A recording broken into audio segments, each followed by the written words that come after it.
বর্তমান বাংলাদেশ ওয়ানডে দলের অধিনায়ক মেহেদী হাসান মিরাজ। তার অধিনায়কত্বে খুব একটাই ভালো করছে না টাইগাররা। এতে মিরাজের অধিনায়কত্ব নিয়ে প্রশ্ন উঠছে। তবে এই অলরাউন্ডারকে আরো সময় দিতে চান বাংলাদেশ ক্রিকেট বোর্ডের সভাপতি আমিনুল ইসলাম বুলবুল।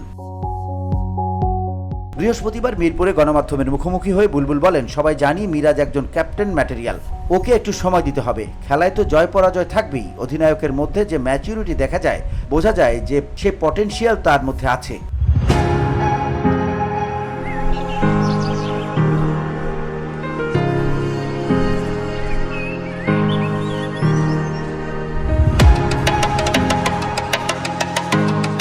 বিসিবি প্রধান আরো বলেন, 3 ফরম্যাটে 3 অধিনায়ক হতে হবে, এমন কোনো নিয়ম নেই। এর আগে আমরা আলোচনা করেছিলাম সুবিধা অসুবিধা নিয়ে। অসুবিধার চেয়ে সুবিধাটাই বেশি। তারপরেও দেখব যারা আছে তাদের মধ্যে সেরা কে কাজটা করতে পারবে। একজন 2টা করতে পারে, একজন 3টাও করতে পারে। এটা পরিস্থিতির উপর নির্ভর করে।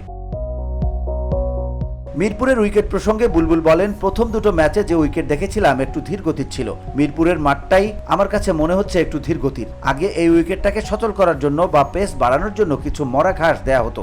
এবার মরা ঘাস না দিয়ে যে পরীক্ষাটা করা হয়েছে সেটাতে দেখলাম উইকেট একটু ধীর গতির।